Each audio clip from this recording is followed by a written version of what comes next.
All right. Hi everyone.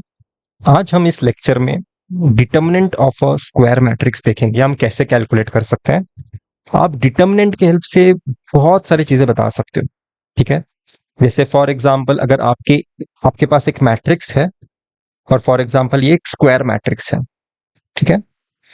तो अगर आपका determinant of a square matrix 0 आता है तो इसका मतलब हम बताते हैं आगे जाके कि आपके ए मैट्रिक्स में जितने भी सारे वेक्टर्स हैं, कॉलम वेक्टर्स सारे समझ लीजिए या फिर सारे रो वेक्टर्स समझ लीजिए, वो सारे लिनियरली इंडिपेंडेंट नहीं है। ये हम सब कंक्लूड कर पाते हैं sir determinant of a matrix देख के। ठीक है। तो determinant of a matrix multiple जगह यूज होता है कि एक set of vectors linearly independent है कि नहीं देखने के लिए, आपका inverse of the matrix calculate करने के लिए, eigen value eigen vector calculate करने के लिए। पर वो सब सिर्फ न्यूमेरिकल पॉइंट ऑफ व्यू से मैं आपको पढ़ाना नहीं चाहता। तो इस पर्टिकुलर टॉपिक को मैं थोड़ा विजुअली आपको एक्सप्लेन करूंगा कि विजुअली क्या हो रहा है। ठीक है। क्योंकि मैं आपको बता रहा हूं कोई भी क्वेश्चन सॉल्व करने के लिए शॉर्टकट फॉर्मूला नहीं होता सर। अगर आप चीजों को देख पाते हो तो वो सबसे बेस्ट शॉर्टकट होता है। ठीक है। तो चलिए हम शुरू करते हैं। ये मेरा व्हाट्सएप नंबर है। इन केस अगर आप मेरे से गेट डेटा साइंस एआई के कोर्स में प्रिपरेशन करना चाहते हो हमारे, या फिर गेट कंप्यूटर साइंस के कोर्स में प्रिपरेशन करना चाहते हो हमारे, आपको बहुत ही अच्छा डिस्काउंट दे सकता हूं। आपको पूरे साल भर तक मैं पर्सनली गाइड करूंगा आपका टाइम टेबल बना के। आप इस व्हाट्सएप नंबर पे मैसेज करिए। तो डिटर्मिनेंट ऑफ अ मैट्रिक्स हमेशा एक स्क्वायर मैट्रिक्स के लिए बनाया जाता है। ये इंपॉर्टेंट बात है। ठीक है। इसे आप नोट कर लो। इसे आप नोट कर लो कि डिटर्मिनेंट ऑफ अ मैट्रिक्स हमेशा आप एक स्क्वायर मैट्रिक्स के लिए बनाते हैं। और डिटर्मिनेंट किसी मैट्रिक्स का निकालते हो मतलब वो एक स्केलर वैल्यू होगा सर, एक सिंगल वैल्यू आप बताओगे। ठीक है। और डिटर्मिनेंट ऑफ अ मैट्रिक्स के बारे में एक और इंपॉर्टेंट चीज है कि अगर फॉर एग्जांपल अगर आप किसी ए मैट्रिक्स का डिटर्मिनेंट निकालते हो तो बेस्ड ऑन उसके अंदर वैल्यूज क्या है, उस मैट्रिक्स के अंदर डिटर्मिनेंट ग्रेटर देन जीरो भी हो सकता है, लेस देन जीरो भी हो सकता है। ठीक है। क्योंकि बहुत लोग समझते हैं कि अरे ये तो मैग्नीट्यूड का साइन है तो ग्रेटर देन जीरो ही होगा। ऐसा नहीं है। आपके determinant of a matrix greater than zero भी हो सकता है, लेस देन जीरो भी हो सकता है। ओके। कुछ नोटेशंस यहां पे मैं आपको बताना चाहता हूं। कुछ नोटेशंस जैसे डिटर्मिनेंट ऑफ अ मैट्रिक्स निकालने के लिए आपको अगर बोला जाए तो आप कौन से नोटेशन से पहचान सकते हैं। अगर आपको ऐसा लिख के बताया जाए तो ये क्या है सर। यहां पे आपको बताया गया कि आप determinant of A matrix find out करिए। आप determinant of A matrix find out करिए। और एक नोटेशन है, ऐसा भी बताते हैं कि आप डिटर्मिनेंट ऑफ ए मैट्रिक्स निकाल के बताइए। अगर आपको वो ये नोटेशन लिख के बताए तो डिटर्मिनेंट ऑफ ए मैट्रिक्स और ऐसे पैरेलल लाइंस। तो ये पर्टिकुलर जो है ना, ये पर्टिकुलर नोटेशन जो है, ये डिटर्मिनेंट ऑफ ए मैट्रिक्स सिर्फ नहीं पूछ रहे हैं। यहाँ पे आपको magnitude of determinant of A matrix पूछ रहे हैं। क्या पूछ रहे हैं sir? Magnitude of determinant of A matrix. ठीक है। तो इतना पार्ट मैं चाहता हूं नोटेशंस आप आपके बैक ऑफ द माइंड रखिए, क्योंकि ये हमें लेक्चर समझने के लिए भी हेल्प होगा, क्वेश्चन सॉल्व करने के लिए भी हेल्प होगा। तो ग्राफिकली थोड़ा समझाता हूं, मैं ग्राफिकली थोड़ा समझाता हूं। ठीक है। अभी आप विजुअली देखने के लिए आप चाहिए तो आप आपके कॉलम वेक्टर्स भी सोच सकते हैं। मतलब ये कॉलम वेक्टर्स, एक मिनट, एक काम करता हूं, इसे नीचे सरकाते हैं।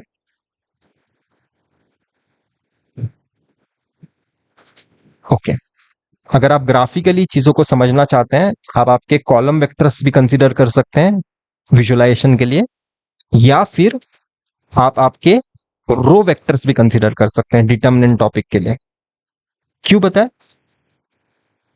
इसका इंपॉर्टेंट रीजन ये है कि determinant of A and determinant of A transpose same होता है। तो आप रो वेक्टर से विजुअलाइजेशन करिए या फिर कॉलम वेक्टर से विजुअलाइजेशन करिए, मैटर नहीं करता सर, कॉन्सेप्ट सेम ही रहता है, कॉन्सेप्ट सेम ही रहता है।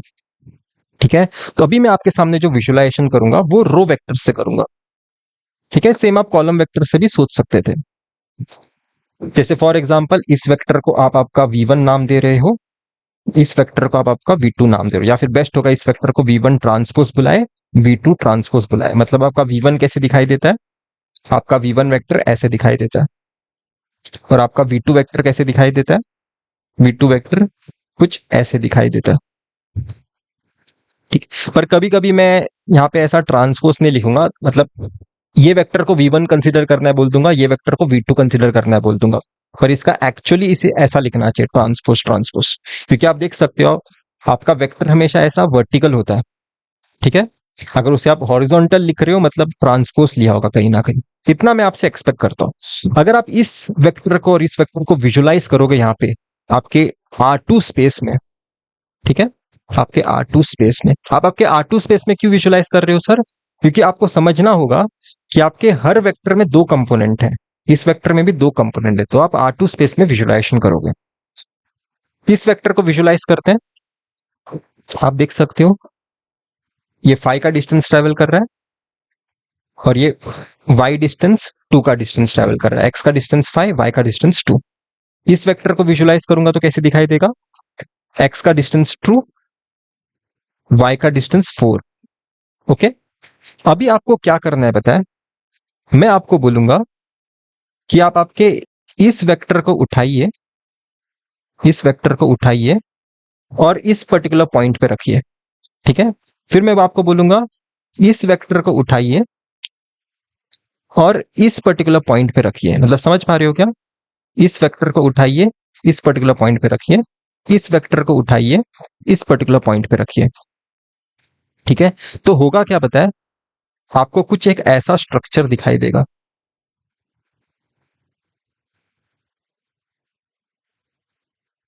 तो ये स्ट्रक्चर जो आपके सामने बना है, ये जो बॉक्स टाइप एक स्ट्रक्चर बना है, वो एक पैरेलोग्राम है। ये क्या है सर, पैरेलोग्राम, ठीक है। तो अगर आपसे मैं पूछूं कि इस पैरेलोग्राम का आप एरिया निकाल के बताइए, तो आप कैसे निकाल सकते हैं, बहुत ही सिंपल ज्योमेट्री आपको करना है, इस पूरे बॉक्स का एरिया निकालिए, फिर ये एरिया और ये एरिया सब्सट्रैक्ट कर देना। चलिए एक्सरसाइज कर लेते हैं। पूरे बॉक्स का एरिया क्या होगा सर, 6 7 42। ओके, तो अभी इस बाकी के एरिया को कैलकुलेट करते हैं। इन यहाँ के एरिया को मैं 3 रीजन में सेपरेट कर सकता हूं। जैसे सबसे पहले इस स्क्वायर का एरिया निकालते हैं, ठीक है। जैसे आप देख सकते हो इस रेड स्क्वायर का एरिया निकालते हैं। आप देख सकते हो इसके इस साइड का डिस्टेंस 2 है, इस साइड का भी डिस्टेंस 2 है, तो क्या आएगा सर एरिया, 2 इंटू 2 4।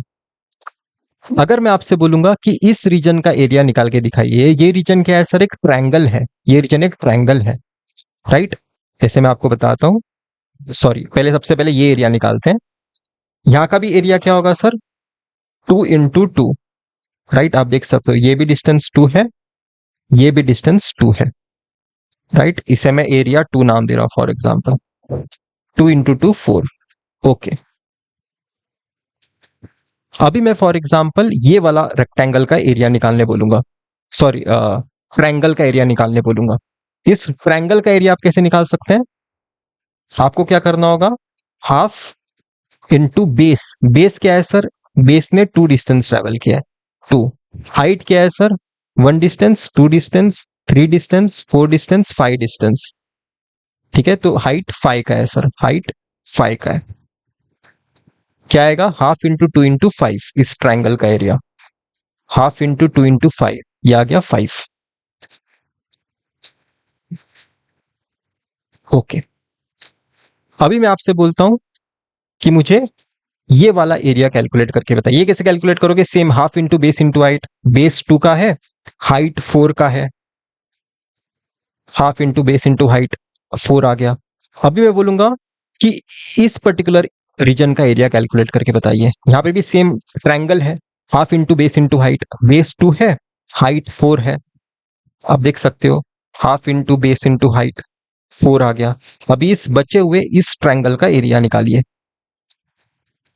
आप देख सकते हो क्या आएगा सर, हाइट 5 है, बेस 2 है, half into base into height, answer आ गया 5। तो इस पैरेलोग्राम का एरिया क्या होगा sir, 42 minus all this value, right, 42 minus all this value, तो आंसर क्या निकल के आएगा आपका? आंसर निकल के आएगा आपका 16। ठीक है, तो आपने इस पैरेललोग्राम का एरिया निकाला। इस पैरेललोग्राम का जो एरिया है ना, इस पैरेललोग्राम का जो एरिया है वो ही आपका magnitude of determinant of A matrix है। मतलब इतना सारा हमें काम करना ही नहीं पड़ता अगर मुझे ये पहले से पता होता कि आप डिटर्मिनेंट जब ये मैट्रिक्स का निकालते हो उसका मतलब क्या है। जैसे इस स्क्वायर मैट्रिक्स के हेल्प से मैंने ये वेक्टर और ये वेक्टर यहाँ पे लिया था, उसके हेल्प से मैंने यहाँ पे एक पैरेललोग्राम बनाया था, इस पैरेललोग्राम का मैं एरिया निकाल रहा था, राइट। तो ये सब ऑपरेशन करने की मुझे जरूरत नहीं थी अगर मुझे पता होता कि क्या कर रहा हूं मैं। इस पैरेललोग्राम का एरिया निकालने का मतलब है कि आप मैग्नीट्यूड ऑफ डिटर्मिनेंट ऑफ ए में इंटरेस्टेड हो, मैग्नीट्यूड ऑफ डिटर्मिनेंट ऑफ ए में इंटरेस्टेड हो। जैसे फॉर एग्जांपल ये आपका ए मैट्रिक्स है, राइट। तो आप अगर किसी ऐसे मैट्रिक्स का अगर आपको डिटर्मिनेंट कैलकुलेट करने बोला जाए तो आपके पास मैं एक फॉर्मूला लिख के देता हूं। इन जनरल अगर एक 2x2 मैट्रिक्स का डिटर्मिनेंट निकालने बोला जाए, आप कैसे निकाल सकते हो sir? a into D minus B into C. ठीक है, जैसे यहाँ पे a का वैल्यू क्या है सर? 5 है, d का वैल्यू क्या है सर? 4, तो 5 इंटू 4 माइनस 2 इंटू 2। आप देखिए मैंने क्या किया है, ये इंटू ये माइनस ये इंटू ये इंटू ये माइनस ये इंटू ये। तो आप देख सकते हो 20 माइनस 4 क्या आएगा सर? 16 आएगा। तो अगर आपको कॉन्सेप्ट पता होता तो आपको इतना सब करना नहीं होता। और वैसे हमें डिटर्मिनेंट एक्चुअली होता क्या है वो भी एक तरह से विजुअली देखने का एक मौका मिला। ओके, और आपने ये सब काम कहां पे किया था सर? R2 स्पेस में किया था। क्यों? क्योंकि आपके हर वेक्टर में दो कंपोनेंट है, इस वेक्टर में भी दो कंपोनेंट है, इस वेक्टर में भी दो कंपोनेंट है। ओके, थोड़ा इसे और विजुअली देखते हैं। जैसे आप देखिए फॉर एग्जाम्पल ये ऐसे ही कुछ तो एग्जाम्पल था, राइट, हमारा R2 स्पेस का। यहां पे आपको क्या समझना होगा कि आपका जो V1 वेक्टर है, आपका जो V1 वेक्टर है वो एक 2x1 का वेक्टर, उसमें दो कंपोनेंट्स हैं, इसलिए आप उसे R2 स्पेस में विजुलाइज किए थे। वैसे आपका जो V2 वेक्टर है वो भी 2x1 का एक वेक्टर है। इसके लिए जो आपका रिजल्टेंट जो स्ट्रक्चर बना था वो एक पैरेललोग्राम बना था। ये रिजल्टेंट स्ट्रक्चर जो बना था वो पैरेललोग्राम बना था। ठीक है, तो इस स्ट्रक्चर के अंदर का आपने क्या कैलकुलेट किया सर? एरिया कैलकुलेट किया। इस स्ट्रक्चर के अंदर का आपने क्या कैलकुलेट किया? एरिया कैलकुलेट किया। और इस स्ट्रक्चर के अंदर के एरिया आपने क्या बताया? स्ट्रक्चर के अंदर के आपने एरिया क्या बताया? वो होगा magnitude of determinant of A matrix. जहां पे आपका ए मैट्रिक्स आपने कैसे बनाया होगा सर? आपका ए मैट्रिक्स आपने कुछ ऐसे बनाया होगा।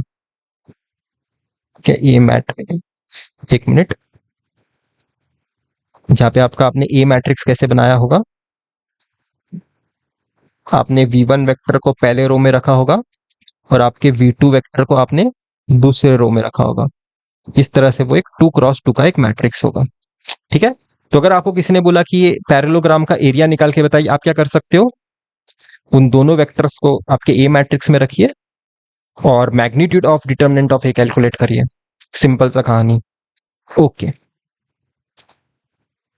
इतना मैं आपसे एक्सपेक्ट करता हूं। और अभी थोड़ा इन जनरल सोचते हैं, थोड़ा R3 स्पेस में जाने के बारे में सोचते हैं, थोड़ा R3 स्पेस में जाने के बारे में सोचते हैं। R3 स्पेस में स्ट्रक्चर कैसे दिखाई देगा? ठीक है, तो आप देख सकते हो ये एक स्ट्रक्चर अभी एक 2 डायमेंशन में जो पैरेललोग्राम था इसे मैं क्या बुलाऊंगा? पैरेललोपाइप बुलाऊंगा, पैरेललोपाइप। ठीक है, इस स्ट्रक्चर को पैरेललोपाइप हम बुलाएंगे। और ये एक 3 डायमेंशनल स्ट्रक्चर है सर, ये एक 3 डायमेंशनल स्ट्रक्चर है। तो इस स्ट्रक्चर का मैं एरिया नहीं कैलकुलेट करूंगा सर, इस स्ट्रक्चर का मैं क्या कैलकुलेट करूंगा? यहाँ पे मैं लिख के बताता हूं, वॉल्यूम कैलकुलेट करूंगा। ठीक है, इस स्ट्रक्चर का वॉल्यूम क्या होगा सर? सेम मैग्नीट्यूड ऑफ, एक मिनट, magnitude of determinant of A. ठीक है, 2 डायमेंशनल स्ट्रक्चर का एरिया कैलकुलेट करते हैं, पर 3 डायमेंशन या फिर हायर डायमेंशन स्ट्रक्चर का हम क्या कैलकुलेट करेंगे? वॉल्यूम कैलकुलेट करेंगे। ठीक है, जहां पे इस हर वेक्टर के बारे में आप क्या बता सकते हो? हर वेक्टर के बारे में अगर आपने R3 स्पेस में बनाया है इस हर वेक्टर के बारे में बता सकता हूं कि हर वेक्टर 3x1 का है, इसमें 3 कंपोनेंट्स हैं। आपके हर एक वेक्टर में 3 कंपोनेंट्स हैं। ठीक है, आपने सेम किया होगा कुछ यहाँ पे। आ, आपको सोचने वाली बात नहीं है। इस वेक्टर को आपने यहाँ पे टिप पे रखा तो ये यहाँ पे इस तरह से एक्सटेंड हो गया। इस वेक्टर को आपने यहाँ पे टिप पे रखा तो यहाँ पे एक्सटेंड हो गया। ठीक है, मतलब हर जैसे आपने ये पैरेललोग्राम कैसे बनाया था वैसे ही आप ये पैरेललोपाइड बनाओगे। ठीक है, इसके टिप पे क्या रखोगे सर? इसके टिप पे क्या रखोगे? इस वेक्टर को रखोगे तो ये वाला आपको एक डिस्टेंस मिलेगा। इसके टिप पे आप ये वाला वेक्टर भी रखोगे तो आपको ये वाला डिस्टेंस मिलेगा। राइट, वैसे आप इसके टिप पे क्या रखोगे सर? इस वेक्टर को रखोगे तो ये वाला डिस्टेंस मिलेगा। और एक क्या रखोगे इसके टिप पे? ये वाला वेक्टर रखोगे तो ये वाला डिस्टेंस मिलेगा। ये सब कुछ अगर आप ज्वाइंट करते हो तो आपको ऐसा स्ट्रक्चर मिलेगा। ठीक है, इस स्ट्रक्चर को मैं पैरेललोपाइड बुला रहा हूँ। इस स्ट्रक्चर का हम एरिया नहीं निकालेंगे सर, वॉल्यूम निकालेंगे, वॉल्यूम। और इस स्ट्रक्चर का वॉल्यूम आप कैसे निकालते हो? मैग्नीट्यूड ऑफ डिटरमिनेंट ऑफ ए आपको करना है। आपको क्या करना है? सिंपली एक ए मैट्रिक्स बनाना है। इसमें पहला वेक्टर इस फॉर्म में रखोगे, दूसरा वेक्टर आपका इस फॉर्म में रखोगे, तीसरा वेक्टर आप आपके इस फॉर्म में रखोगे। ये एक 3x3 का एक स्क्वायर मैट्रिक्स होगा।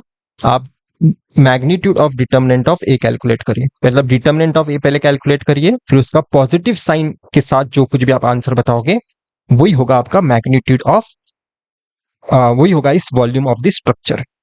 ठीक है, तो डिटरमिनेंट जब भी हम कैलकुलेट करते हैं हम एक्चुअली क्या करते हैं वो आपको एक विजुअलाइजेशन मिला होगा दोस्तों। राइट, एक विजुअलाइजेशन मिला होगा।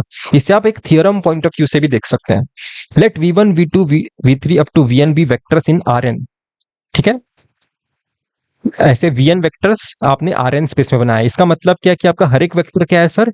इसका मतलब क्या है कि आपका हर एक वेक्टर, एक मिनट, इसका मतलब क्या है कि आपका हर एक वेक्टर n×1 का है।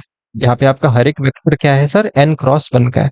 राइट, अगर आपने आपके वेक्टर्स को Rn स्पेस में बनाया मतलब क्या? हर वेक्टर में n कंपोनेंट्स हैं। Let p be the parallelepiped determined by this vectors, मतलब जो शेप आपने बनाई इन वेक्टर्स के हेल्प से, उस शेप को हम क्या बोलते हैं? हायर डायमेंशन में पैरेललोपाइड बोलते हैं। Let A be the matrix with rows as this vector, मतलब इन वेक्टर्स को एज अ रो वेक्टर आपने आपके ए मैट्रिक्स में रखा है। When the absolute value of the determinant, मतलब magnitude of the determinant of A is the volume of that structure P, the volume of that structure P। इस पैरेललोपाइड structure को हमने P नाम से बुलाया था। राइट, तो उस स्ट्रक्चर का जो वॉल्यूम होगा वो क्या होगा? Magnitude of determinant of A. Right, ये आप एज अ एक थियरम की तरह भी यूज कर सकते हैं। तो मैं होप कर रहा हूं कि आपको introduction of determinant of A square matrix में मजा आया होगा। ओके, और एक मैं आपको चीज बताना चाहता हूं। अगर मैं आपको बोलूंगा कि वॉल्यूम ऑफ पैरेललोपाइड निकाल के बताइए, वॉल्यूम ऑफ पैरेललोपाइड निकाल के बताइए, तो इसे निकालने का एक तरीका मैं आपने तो देख लिया था 2 डायमेंशन में, पर इसे निकालने का एक दूसरा तरीका भी है और ये तरीका बहुत इंपॉर्टेंट है। आप कैसे निकाल सकते हो सर वॉल्यूम? आपको बेस टाइम्स इट्स हाइट करना होगा, बेस टाइम इट्स हाइट। ठीक है, अब ये बेस खुद एक वॉल्यूम भी हो सकता है, समझने की कोशिश करिए। अब ये बेस खुद एक वॉल्यूम भी हो सकता है, या फिर एक लाइन भी हो सकता है, या फिर एक एरिया भी हो सकता है, कुछ भी हो सकता है। ये आप समझोगे, मैं आपको एक एग्जांपल के अच्छे से बताता हूं। जैसे आप देखिए यहां पे, आप समझिए कि आपका हर वेक्टर, आपका v1 वेक्टर भी 2x1 का है और आपका v2 वेक्टर भी 2x1 का है। इसलिए आपने ये जो डायग्राम बनाया है आपके R2 स्पेस में बनाया है, आपके R2 स्पेस में। ओके, तो अगर आपको कोई बोलता कि इस पैरेललोग्राम का 2 डायमेंशनल स्पेस में अगर ये स्ट्रक्चर बना, मतलब क्या है? ये पैरेललोग्राम है। राइट, ये पैरेललोग्राम का एरिया निकाल के बताइए। आप कैसे निकाल सकते थे बताएं? आप कोई भी एक वेक्टर, इन आपके पास जितने भी वेक्टर्स हो गए ना, उसमें से कोई भी एक वेक्टर छोड़ दीजिए। जैसे फॉर एग्जांपल मैं इस वेक्टर को बाजू में निकाल के रख रहा हूं। ठीक है, बाजू में निकाल के रख रहा हूं, और जो बाकी के आपके बचे हुए वेक्टर्स हो गए ना, उसके हेल्प से आपका बेस बनाइए। यहाँ पे तो 2 ही वेक्टर्स थे, तो इसके हेल्प से मुझे बेस बनाना होगा। तो देखिए फॉर एग्जांपल ये है वो बेस। ठीक है, ये है वो बेस। तो आपके v2 वेक्टर के जो टिप है ना, उससे ऑर्थोगोनल डिस्टेंस देखिए आपके बेस पे, इस टिप से ऑर्थोगोनल डिस्टेंस देखिए आपके बेस पे। ठीक है, तो अगर आपको कोई बोलता है कि जैसे ये 2 डायमेंशनल है तो यहाँ पे वॉल्यूम नहीं निकाल सकते, हम यहाँ पे एरिया निकाल सकते हैं, एरिया ऑफ दिस पैरेललोग्राम निकाल सकते हैं। कैसे निकालोगे?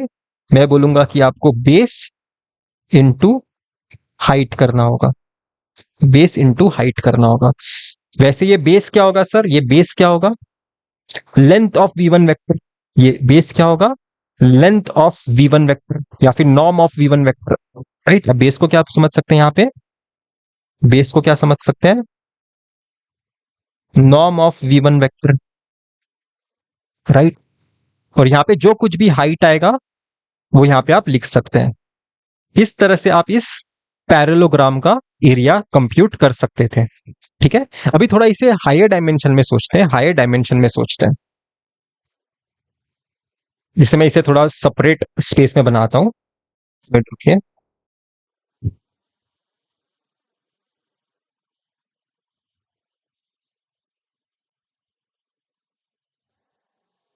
ओके। जैसे अभी मैं आपके सामने क्या कर रहा हूं, मैं R3 स्पेस में काम कर रहा हूं।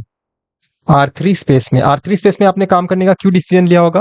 क्योंकि आपके जो वेक्टर्स हैं उसमें 3 कंपोनेंट्स हैं, राइट। उसका साइज 3x1 का है। आपके यहाँ पे जो तीनों वेक्टर्स हैं V1 V2 V3, उसमें 3 कंपोनेंट्स है सर, 3 कंपोनेंट्स। ठीक है, तो मैंने क्या बोला था, आपके पास जितने भी वेक्टर्स हो गए उसमें से कोई भी एक वेक्टर बाजू में निकाल के रखिए। तो मैं क्या कर रहा हूं, फॉर एग्जाम्पल इस V3 वेक्टर को बाजू में निकाल के रख रहा हूं। तो बचे हुए वेक्टर से आपको क्या करना होगा? एक बेस क्रिएट करना होगा। बचे हुए वेक्टर से आपको एक बेस क्रिएट करना होगा। तो मैं V1 V2 के हेल्प से, आप देख सकते हो V1 और V2 वेक्टर के हेल्प से जो आपका स्पेस बनाओगे उसे मैं बेस बुला रहा हूं। जैसे आप देख सकते हो ये है वो स्पेस।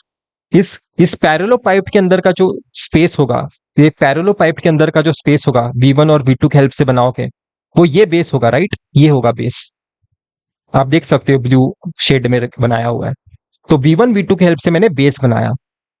V3 के हेल्प से मैं क्या करूंगा, इस पॉइंट से लेके इस बेस पे ऑर्थोगोनल डिस्टेंस देखूंगा, उसे मैं हाइट बुलाऊंगा। तो इस पैरेललोपाइप का अगर आपको कोई वॉल्यूम पूछता, इस पैरेललोपाइप का अगर कोई आपको वॉल्यूम पूछता, आप कैसे बनाते? बेस इनटू हाइट बोलते हैं। ठीक है, जहां पे ये बेस आप कैसे कंप्यूट करने वाले थे सर? यहाँ पे बेस ये डिस्टेंस था, यहाँ पे ये बेस क्या होगा? एरिया होगा। क्योंकि आप देख सकते हो ये एक 2 डायमेंशनल स्पेस है, राइट। ये एक प्लेन है, ये बेस यहाँ पे एक प्लेन है। तो यहाँ पे बेस आप कैसे कैलकुलेट करोगे? आपको एरिया निकालना होगा। ये बेस आप कैसे कैलकुलेट करोगे? यहाँ पे आपको एरिया निकालना होगा। ठीक है, ये वाला एरिया, मैं होप कर रहा हूं कि आप देख पा रहे हो, ये वाला एरिया। कौन से पेन से बताओ? ये वाला एरिया।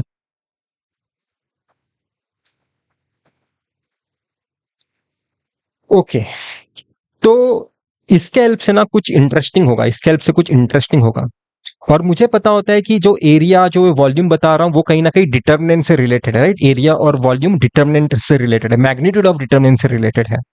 तो ऐसा समझिए, जब भी आपका V2 वेक्टर इस बेस पे लाई करेगा, जब भी आपका ये V2 वेक्टर इस बेस पे ही लाई करेगा, तब ये डिस्टेंस 0 बन जाएगा, ये हाइट 0 बन जाएगा। उस केस में आपका एरिया 0 बन जाएगा। एरिया 0 बनना मतलब क्या है? डिटर्मिनेंट 0 बनना। एरिया 0 बनना मतलब क्या है? डिटर्मिनेंट 0 बनना। वैसे अगर आप यहां पे देखोगे, अगर आपका ये V3 वेक्टर, अगर आपका ये V3 वेक्टर इस बेस पे ही लाई करता है, तो ये परपेंडिकुलर हाइट 0 बन जाएगा। तो उस केस में वॉल्यूम 0 बन जाएगा। वॉल्यूम 0 बनना मतलब क्या है? मैग्नीट्यूड ऑफ डिटर्मिनेंट 0 बनना। तो इसलिए आप आगे जाके देखोगे, मैं जब आपको एक प्रॉपर्टी पढ़ाऊंगा, जब भी आपके मैट्रिक्स में वेक्टर लीनियरली डिपेंडेंट होते हैं, एटलीस्ट एक वेक्टर भी अगर आपका लीनियरली डिपेंडेंट है, जैसे आप देख सकते हो यहां पे मैं बोल रहा हूं, अगर आपका V2 अगर इस बेस पे लाई करता है, मतलब क्या है? V1 और V2 लीनियरली डिपेंडेंट होगा। अगर आपका ये V3 इस बेस पे ही लाई करता है, तब जाके हाइट 0 बनेगा, राइट। तब जाके वॉल्यूम 0 बनेगा, डिटर्मिनेंट 0 बनेगा।